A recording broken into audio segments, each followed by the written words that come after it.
Hello, my name is Ann Witter. They call me Sister Sauti Simeon. I just want to talk about why I'm so happy that I met the 12 tribes of Israel when I was a young girl, why I'm glad that I spent my whole life in the 12 tribes of Israel. And I just want to say 10 things that I learned. There's so much more I could say, but just 10 things that I've learned as being a member of the 12 tribes of Israel house in Jamaica, Rastafarian House in Jamaica. I go and look down on the paper every now and then. Don't feel any way. Okay? All right. The first thing is my first impression of the 12 tribes of Israel. That was extremely defining.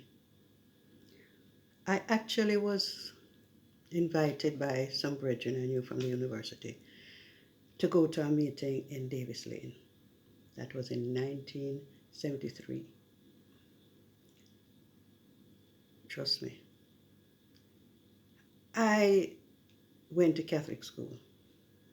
And we read about Jesus and the Bible in New Testament mostly. And all I could see when I got there was the brethren and sisters, almost like they were apostles, like they were followers of Christ.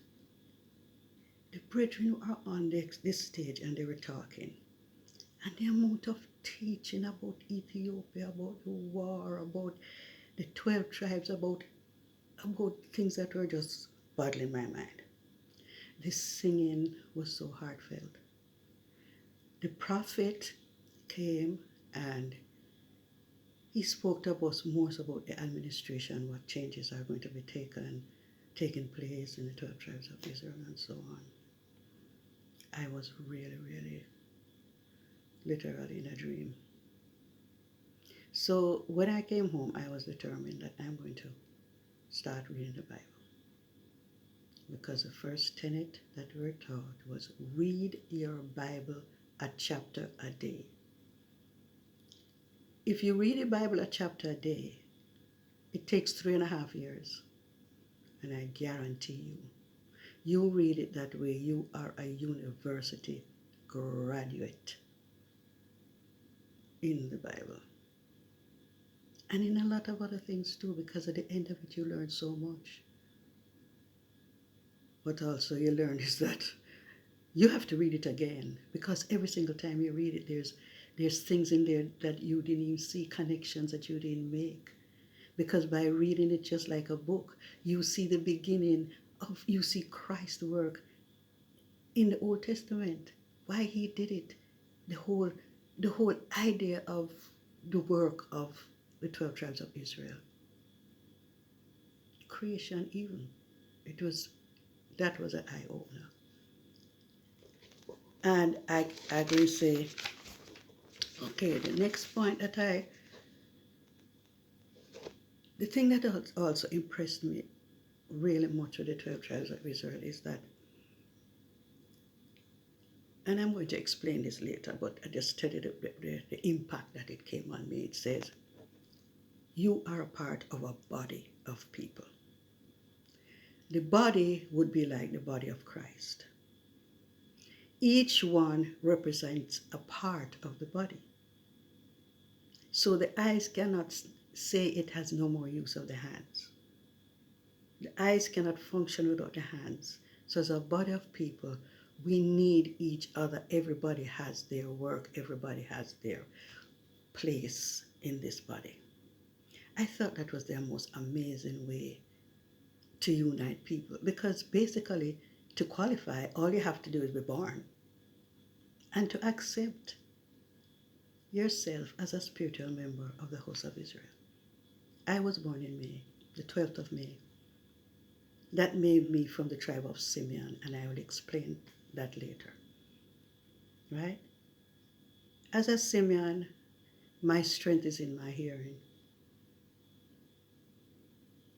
And later on, as you read, you learn about the tendencies of Simeon. But I could never go out there and say, I'm going to be a leader, I'm going to be in charge, and I'm only the ears. It's such a magnificent thing. I think, anyway. Okay, now the next one is they taught us about the blessings, to read about the blessings of Jacob to his 12 sons, and that was Moses to the 12 tribes of Israel. You know, Jacob's name changed to Israel, we all know that. So, Genesis 49 gives us the blessings of the sons of Jacob by Jacob. Now, the way in which the prophet taught us that the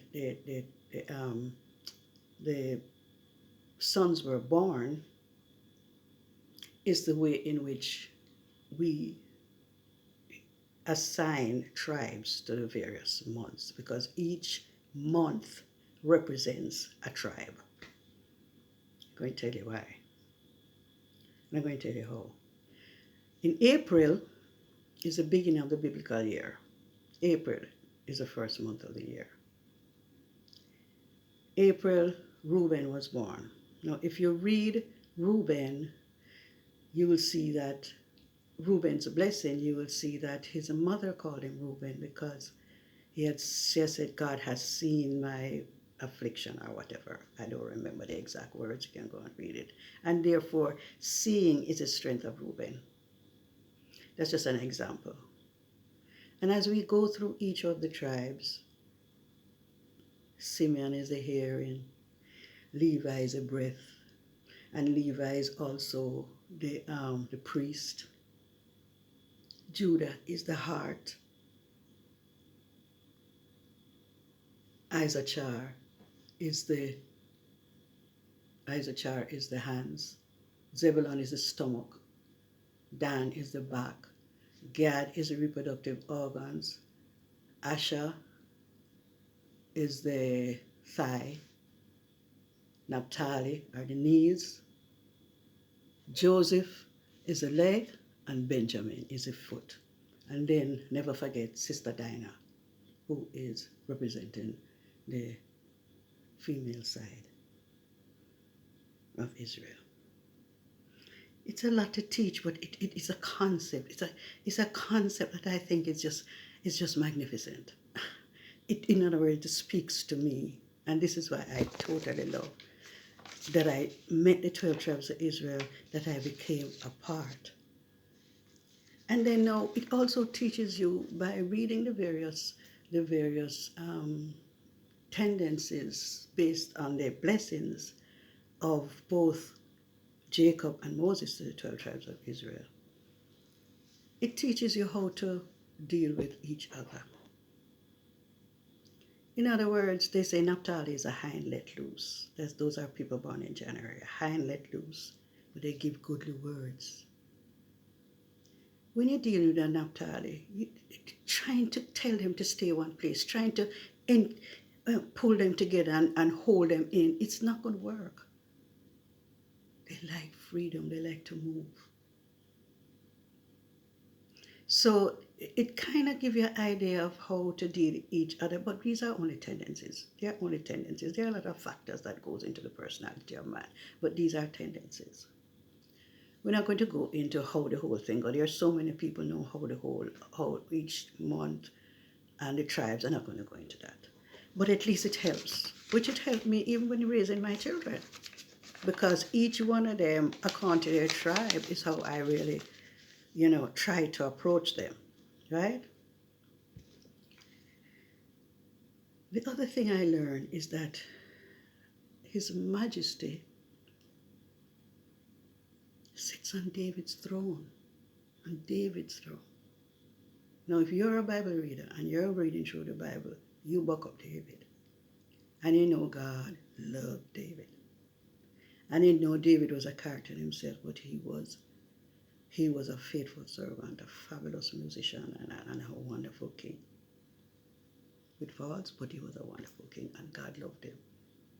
And of all the kings, even wise Solomon, David's son, God loved David. And the covenant was with David, that they shall never shorten a king to sit upon David's throne. Now, when I say His Majesty sitting on David's throne, King of kings, Lords of lords, conquering Lion of the tribe of Judah, elect of God, light of this world. I mean, I read that in the Bible. I read that in the Bible. Then I go back and I read about Ethiopia, about the Queen of Sheba, about Makeda, who went to Solomon because of his wisdom, went there as a large, rich queen, went to see the wisest king at that time, Solomon, and they had a son. And through the Kebra and the Gast, one ancient book in Ethiopia that has been translated into English, you read that Menelik I, who was the son of Solomon Sheba, established a kingdom in Ethiopia. And according to the book, Menelik I also managed to take with him the Ark of the Covenant. Whatever who want to argue it anyway, whatever it is, I accept it. Okay? It works with me. My soul, my spirit, this unique person that you see here that nobody else in the world, even though I'm an identical twin, nobody else in the world is like this unique person. It resonates with me. Okay?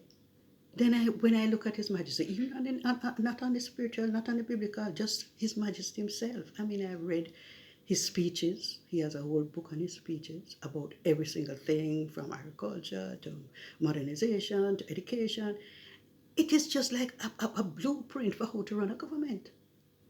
It is so amazing. It is very people-based. It is to develop, bring us up into the 20th. You have to remember, that this world had many civilizations very much higher than ours, It's a major work at this time to help to bring this civilization that we live in right now to a higher realm, even close to what existed, what even His Majesty's bloodline was part of. I mean, Makeda, Queen of Sheba, was not no Debbie queen. Queen of large territories. That is how he thought he wanted to bring us up. But of course, the youth always know everything, and they decided that they were going to rebel, and he said, let them do as they will. The other thing that the 12 tribes of Israel taught me, and I respect and I'm happy that they did, was the importance of women. He always said Jacob had a daughter. That fulfills the feminine side of any executive. You must have at least one woman there. And this is even if I will talk about some other bodies that were created that I was impressed by also. Because Jacob had 12 sons and one daughter. Esau only had 12 sons.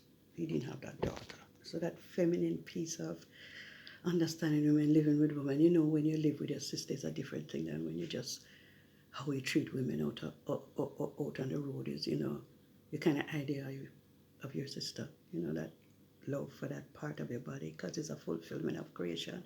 No woman, man is nothing. No man, woman is nothing. Okay? So he taught us that, the importance of women. He also taught us that we need to play a part in this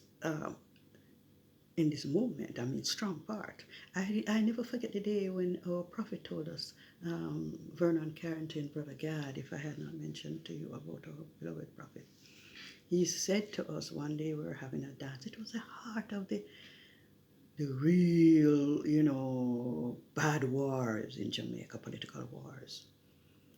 And we were having a dance. We were the only organization that was allowed to have a dance in that time, because our teaching was peace and love. And our music was about peace and love and unity. And so no other song except for Jollof music of the 12 tribes of Israel was allowed to work. So